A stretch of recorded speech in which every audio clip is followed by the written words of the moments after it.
અવાજ માંડ્યા આવવા, કોઈ રોતું હોય એવા. એટલે સાપરાજે વિચાર કર્યો કે અટાણે કોણ રોતું છે, કે ઘડીક થયું કે દાંત કાઢવાના અવાજ આવ્યા, ઘડીક થાય કે રોવાના અવાજ આવ્યા. એટલે સાપરાજવાળો ન્યા એની પાસે ગયો અવાજ ઉપર.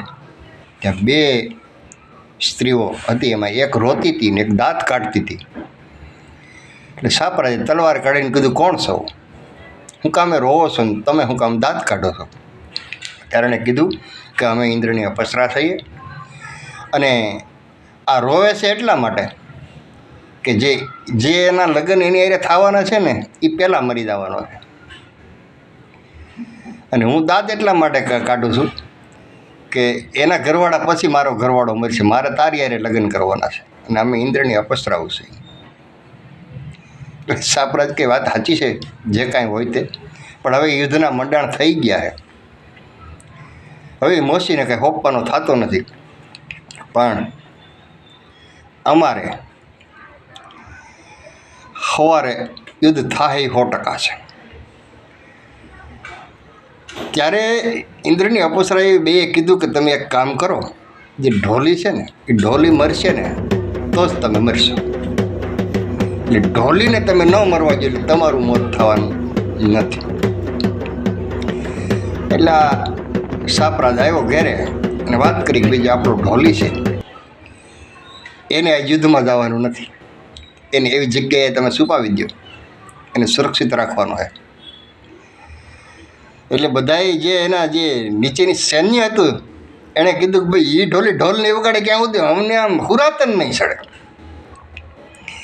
કારણ કે ઢોલી છે એ ઢોલ વગાડે પછી જ અમને હુરાતન ચડશે, બાકી અમને હુરાતન નહીં ચડે.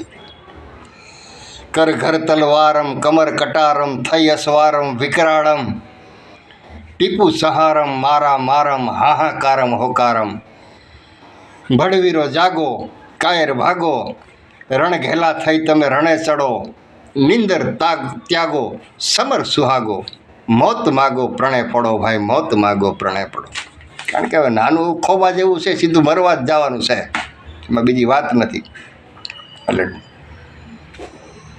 પણ ઢોલી માયનો નહીં કે નહીં મને આવું સારું કામ છે અને આ યુદ્ધ થાય છે ને મારે ઢોલ વગાડવાનો વારો આવ્યો ને હું મારું જહનું મેણું જાતું કરું, નહીં હું ઢોલ વગાડવાનો. તો એણે કીધું કે એક કામ કરો ને હાકરે અધરી બાંધી દો, એને અધરી હાકરે બાંધ્યો અને જ્યાંથી ઢોલ વગાડે. પણ ભાઈ જે લખ્યું હોય વિધાતાના લેખમાં કોણ મેખ મારી શકે કે ઢોલી મરે પછી સાપરાજ મરે, એની પહેલાં સાપરાજ મરાય.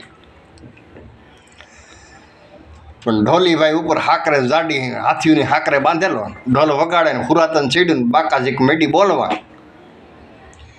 હવે એમાં સાપરાજને વિચાર આવ્યો કે નાનું એવું આપણું રાજ્ય અને નાનું એવું સૈન્ય દિલ્હીના બાદશાહ સામે ટક્કર નહીં લઈ શકે. એટલે સાપરાજ જ્યાં જેતપુરની અંદર શિવજીનું મંદિર હતું, શિવજીને મંદિરે જઈ અને ત્યાં ઘડીક બેઠો, શિવજીને પ્રાર્થના કરી કે હે ભોળિયાનાથ, હવે આ રાજની સામે દિલ્હીના બાદશાહ સામે હું કોઈ પૂગી શકું એવી મારી શક્તિ નથી, કારણ કે એનું દળકટક મોટું છે અને મારે તો નાનું એવું સૈન્ય એક તણખલા માફક છે, હમણાં એ પીખી નાખશે, આ મારાથી જોવાય એમ નથી. એટલે હે દીનાનાથ, હે ત્રિલોકના નાથ, હું તને મારી કમળ પૂંજા ચડાવું છું, મારું માથું તને ચડાવી દઉં છું, તું હવે ધ્યાન રાખજે, કારણ કે મારા ત્યાં જોવા હે નહીં, નિર્દોષ લોકો મરા હે.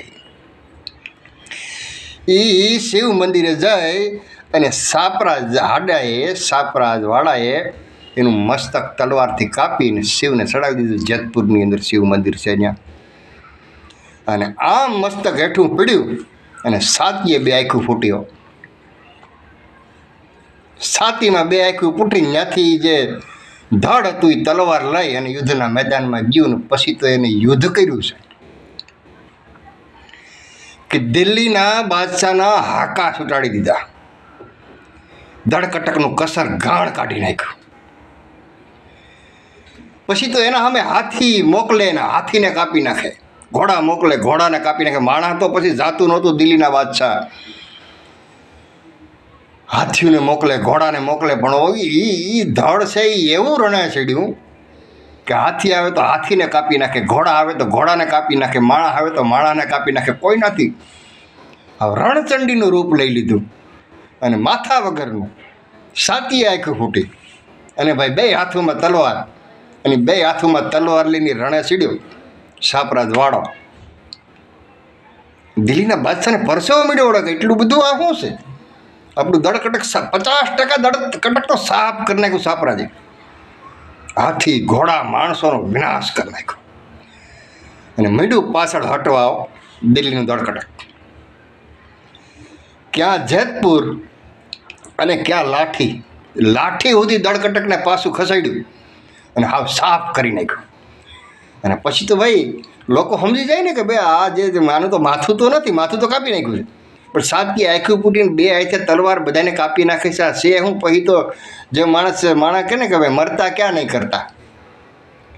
પછી તો વૈદ્યોને ને હકીમોને ને મુજાવરોને ને ફકીરોને મીડા મળવા કે ભાઈ આ તો આપણા કામની વાત નથી. એટલે મોટા મોટા ફકીરોની પાસે મીડા જવા, પીર પેગમ્બરો પાસે ભાઈ આનું કાંઈક કરો ન કરે. આમ દિલ્હી સુધી જ્યાં સુધી લાઠી તો ભૂગવા આવ્યા, લાઠી સુધી તો આપણું સૈન્ય સાફ કરી નાખ્યું. હમણાં દિલ્હી પૂગી જાય, દિલ્હી બધું બધાને ખતમ કરી દે.